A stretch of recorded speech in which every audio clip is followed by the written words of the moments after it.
Muito se fala sobre reavivamento e reforma. Isso já virou tema de congresso, título de livro, semana especial de oração, movimento entre a membresia, projeto eclesiástico. Alguns conseguem uma mudança real e duradoura em sua vida pessoal e comunidades religiosas. Porém, a impressão que se tem é de que quando esse tema é abordado, há um alvoroço, uma efervescência, um movimento, mas que acaba passando.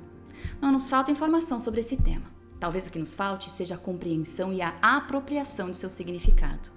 Em nosso terceiro episódio da série de conferências online sobre eventos finais, promovida pela editora Sá Feliz, vamos conversar sobre reavivamento e reforma e por que, sem que eles aconteçam de fato e de verdade, não estaremos aptos para o encontro com Cristo.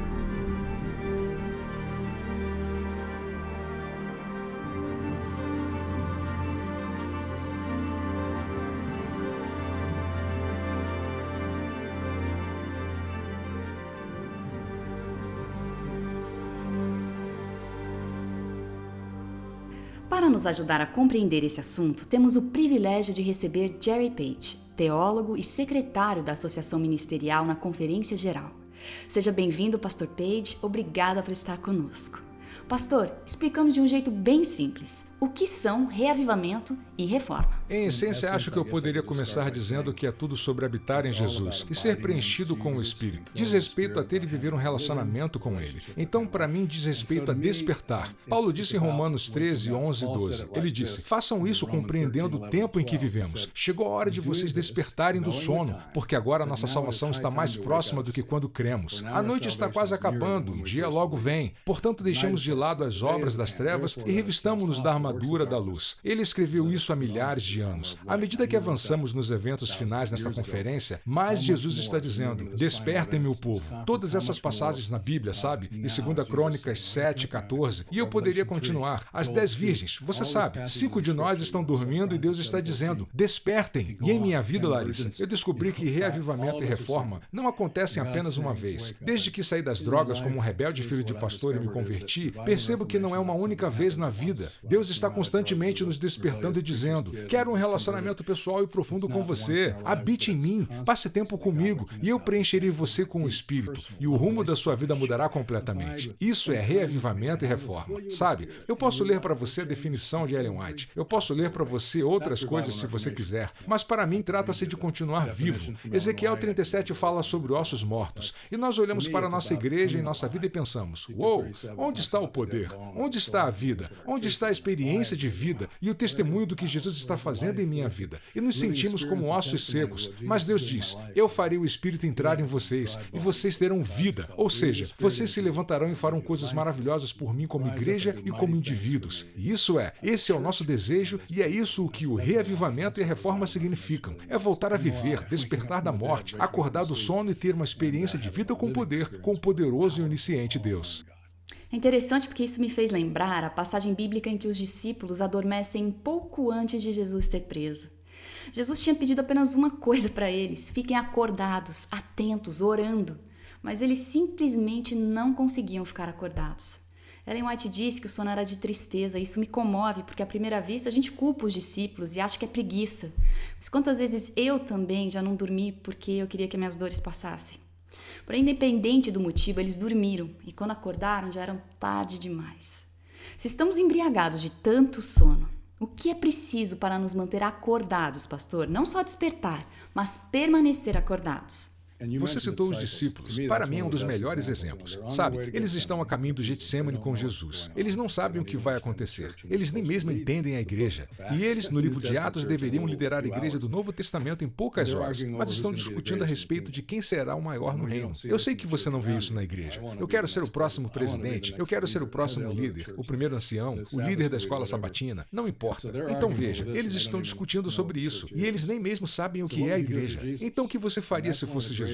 Esse é um dos capítulos que fala sobre como ter um reavivamento e reforma. Veja João 13 a 17. Eu gostaria que todos estudassem isso, meditassem nesses capítulos novamente. Jesus os leva ao cenáculo. Ele lava os pés de Judas e humildade é a primeira lição dele. Jesus os ensina nos últimos poucos minutos antes dele morrer as lições mais importantes. Lembra-os do que ele havia falado antes. Então o que eles fazem no cenáculo? Eu amo isso. Mark Phelan tem um livro chamado 10 Dias no Cenáculo, Como Receber o Espírito Santo. O livro é poderoso. Phelan tem um outro livro livro Revive Us Again, um dos melhores livros sobre o reavivamento e reforma. Ele aponta 10 coisas que os discípulos fizeram no cenáculo. Então eles despertaram. Ok, ele disse, entre no cenáculo. Não vá a nenhum lugar sem que o batismo do Espírito Santo esteja sobre você. Mas ele diz que essas coisas são encontradas nos escritos de Ellen White, o que os discípulos fizeram no cenáculo. O que eles fizeram para conseguir informação sobre o reavivamento? Como nós podemos fazer isso? Podemos dizer, consiga, faça, mas como? Ok, primeiro os discípulos oraram pelo Espírito Santo. Sabe, eu acredito que eles estavam orando para que o Espírito viesse. Deus pediu intercessão sincera. Eles tinham fé profunda, arrependimento sincero, passavam tempo com Deus, então Deus lhes disse como se arrepender e lhes deu arrependimento, confissão honesta. Eles confessaram uns aos outros. As barreiras, as rivalidades, aquele desejo de ser o maior, todos confessaram. Quanta união!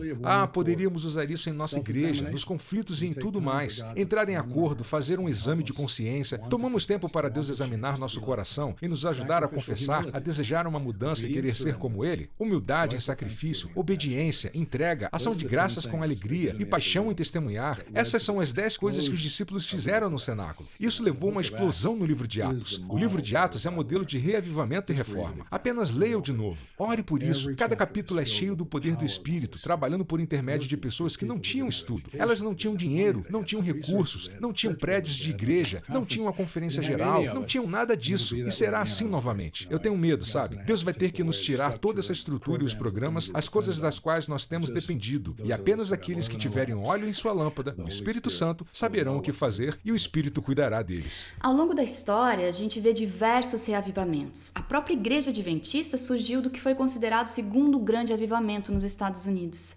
Mas esses avivamentos, eles acabam passando e a nossa tendência é voltar aos velhos hábitos. O que é preciso para que um reavivamento não morra? Bem, em 30 anos eles levaram o evangelho a todo mundo, segundo o livro de Atos. E eles estavam fazendo o mesmo tipo de coisas repetidas vezes. Na verdade, há um processo, eu tenho isso no papel, mas no livro de Atos, leia Atos 4, por exemplo, leia Atos 2, 1 e 2, então eles esperaram. John Maxwell diz que eles oraram por 10 dias, oravam por 10 minutos e milhares eram convertidos. Hoje tendemos a orar por 10 minutos, oramos por 10 dias ou 10 semanas e não conseguimos muita coisa quando surge um obstáculo, uma perseguição. Sabe, João estava na prisão. Pedro e João o que fizeram? Os crentes reuniram os irmãos em casa, oraram e jejuaram. A segunda coisa que acontecia com frequência, o Espírito Santo era perceptível, movia-se entre eles. A terceira coisa que acontecia, a palavra de Deus era pregada com poder. A quarta coisa era que as pessoas reagiam. Algumas se convertiam e realmente se tornavam parte do movimento, outras rejeitavam a mensagem e começavam uma perseguição. Hoje a igreja cresce dramaticamente. Repetidamente, essas mesmas etapas ocorrem no livro de Atos. Para despertarmos, temos que continuar fazendo isso. Temos que habitar em Jesus, passar tempo com Ele, orar pelo Espírito Santo, levar tudo a Ele em oração, jejuar, ter a palavra conosco, e assim o Espírito Santo virá. Nós sabemos que alguns rejeitarão a verdade, mas outros não. Mas nós avançamos na missão com poder, nos envolvemos e testemunhamos. Você pode pensar, como continuar? Janet e eu sabemos, pois percorremos o mundo e podemos dizer que é continuar passando tempo com Jesus. Priorizar isso, apesar de ser um pastor ocupado como você é, ou um membro, ou um líder, não importa. Se você pular esse tempo, você não fará nada poderoso para Deus. Se você passar tempo com Ele, se você se encher do Espírito a cada dia, Ele mostrará a você os métodos. Ele levará você a lugares que você nunca pensaria que pudesse ir. Apenas leia o livro de Atos. E Ellen White diz que hoje, em Atos dos Apóstolos, ela diz, cada membro deveria ter a experiência que as pessoas no livro de Atos tiveram. O que elas experimentaram? Milagres. Eu quero dizer que elas testemunharam, viram pessoas levantar da morte, viram o evangelho se alastrar poderosamente, cidades inteiras serem convertidas. E por quê? Porque eles estavam plenos do Espírito Santo. Então, se nós quisermos manter, como você disse antes, apenas apressando a máquina, montando a equipe, A.W. Tozer disse, ele é um grande reavivalista. Anos atrás ele disse que 95% do que nós fazemos na igreja hoje continuaria se o Espírito Santo fosse retirado. E nós provavelmente nem perceberíamos. Dirigimos a igreja como seres humanos. Voltando ao livro de Atos, 95% do que eles faziam teria parado imediatamente sem o Espírito Santo. Então temos que continuar avançando no batismo do Espírito Santo todos os dias, pois é Ele quem tomará as providências. Ele abrirá as portas. Ele fechará as portas como fez com Paulo, mostrando que não deveria ir à Ásia. E sim começar com os filipenses, sabe? Eu quero dizer, em Filipos. De qualquer forma, devemos dia a dia habitar em Jesus. Leia João 15 de novo. É tão bonito. Então poderemos pedir qualquer coisa e milagres acontecerão. E existe uma diferença entre reavivamento e reforma ou eles são a mesma coisa? Eles precisam andar juntos? Como que isso funciona? Bem, novamente, uma de nossas experiências espirituais foi ter conhecido uma mulher de muita oração. Ela e o marido foram para Nova York para a grande conferência em Nova York por um tempo. E eles haviam ficado no Brasil por um tempo como missionários. Eles tinham tremendas experiências de oração. Lembro de um dia que alguém disse a ela: sabe, nós precisamos de reforma. Nós precisamos disso para seguir o espírito de profecia e fazer tudo isso. Ela não negou, mas respondeu: nós não precisamos de reforma. O que precisamos é de arrependimento. E há uma grande diferença entre reforma, que é a mudança de pensamentos e atitudes necessárias para que ocorra uma mudança a nível de igreja e de indivíduos, para que a luz brilhe por meio de nossa vida. Estamos fazendo o que Deus quer que façamos? Ansiamos dizer: Jesus, queres que eu faça isso ou não? Como posso ser como tu és? Mas como você disse, reformadores às vezes vão sem o Espírito Santo, sem o fruto do Espírito, que é amor, alegria e paz e bondade e gentileza e mansidão. Então eles tentam reformar todo mundo de qualquer forma. Saúde é importante, sabe? Tudo que Ellen White escreveu em centenas de milhares de páginas é importante. Precisamos nos atentar a isso. Mas como vamos fazer para ajudar outras pessoas? Eu acredito que sendo como Jesus. O modelo dele mostra que devemos amar, cuidar, praticar o método dele de simpatia, carinho e ganhar confiança. Então, primeiro temos que ser reavivados e reformados. Um trabalho da graça divina. Se nos concentrarmos em nossos pecados, descobriremos que nós estamos na trilha errada. Temos que nos concentrar em Jesus. Ao fazer isso, nós nos apaixonamos por ele e o pecado será odiado por nós, porque foi o nosso pecado que matou Jesus. Então, o relacionamento com Jesus é a chave. Sim, há uma diferença. Reavivamento significa despertar. Ellen White foi a primeira a colocar a definição no papel em Mensagens Escolhidas, página 121. Há 20 páginas. São informações poderosas e confiáveis, cheias de detalhes. Basicamente, ela diz que reavivamento é despertar, é vivificar a vida espiritual. Reforma é uma mudança de pensamentos e práticas, hábitos e tudo o que fazemos. É desenvolver novos hábitos e tudo mais. É como se fossem as porcas e parafusos da mudança. Ellen White diz que reavivamento e reforma têm que trabalhar juntos. As duas coisas precisam se misturar, pois não há reforma sem reavivamento. Você não pode reviver sem que haja uma reforma. Isso vai acontecer. Por que é tão difícil, pastor, para a igreja, como comunidade eclesiástica, manter-se reavivada? Será o fato de Jesus ainda não ter voltado? Então, por que ainda estamos aqui, Larissa? Sabe, a Conferência Geral há 10 anos, quando começou o reavivamento e a reforma,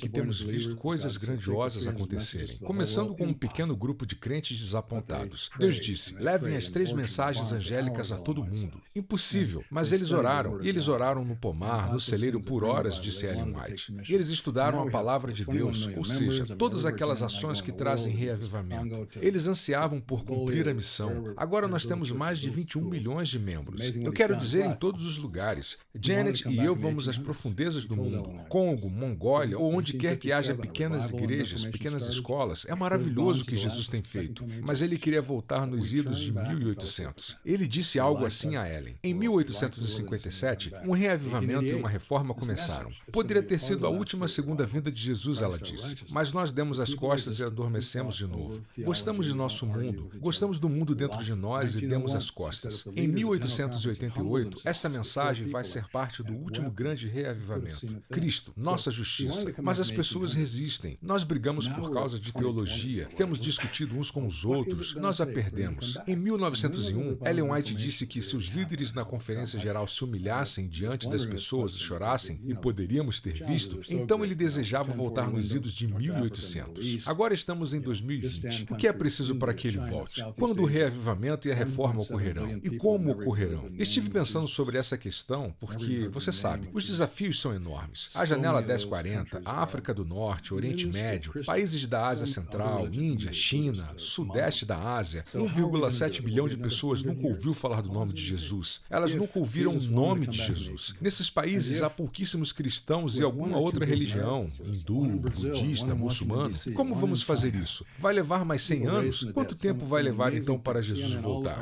Então, se com 1 ou 2 grandes milagres, um no Brasil, outro em Washington, um na China, talvez algumas pessoas levantando da morte, alguma coisa fantástica. A CNN e todos os noticiários falariam sobre isso à noite. Iria ao redor do mundo como um incêndio. Então, um ou dois grandes milagres nessa sala que as pessoas nos eventos finais poderiam trazer. Todas as pessoas do mundo perguntando em que os adventistas acreditam. O que está acontecendo com essas pessoas? Elas são como aquelas do livro de Atos. Milagres, fogos do céu. Por que não? Por que ele não faz isso? O que ele está esperando? Há pouco mais de 100 anos? 140 anos? 75 anos? Desde 1844. Eu acredito que esse é o problema. Todos os outros eventos finais, a pregação do evangelho por todo o mundo, todas essas coisas voltam. Vamos pessoalmente levar isso a sério? Falamos sobre isso na escola sabatina, discutimos sobre isso. Precisamos da chuva serôdia e devemos fazer o que Joel 2 diz. Temos que orar, temos que ser rápidos, temos que nos arrepender dos pecados e tudo mais. Mas Deus está chamando um povo para essa questão, de colocar o mundo de lado, confessar todos os nossos pecados, conhecer Jesus tão profundamente a fim de nos comprometermos com Ele, assim como os cristãos do livro de Atos esperavam o batismo do Espírito a cada dia. Isso é chuva serôdia. Ela está começando. E as virgens são chamadas a despertar agora mesmo. Nós teremos óleo em nossa lâmpada? Nós seremos preenchidos com o Espírito? Quando isso acontecer, a grande última explosão ocorrerá? A Bíblia diz que o Espírito de oração agirá em cada crente. Haverá milagres de cura, haverá sinais no céu. Joel 2 diz que homens e mulheres terão visões, sonhos. Tudo isso foi prometido. Se nós formos a Deus e realmente formos preenchidos, o batismo do Espírito, esperando no cenáculo em vez de ocorrer em círculos, tentando terminar a obra por nossa própria força e sendo devorados por Satanás a cada volta, ele tem fortalezas em todos os lugares. Eu acredito no reavivamento e na reforma. Na seriedade de fazer isso em vez de apenas falar sobre isso. Orar em vez de correr em círculos é a chave para que todos os eventos finais façam sentido e vejamos Jesus voltar nas nuvens. Caso alguém queira saber mais sobre esse assunto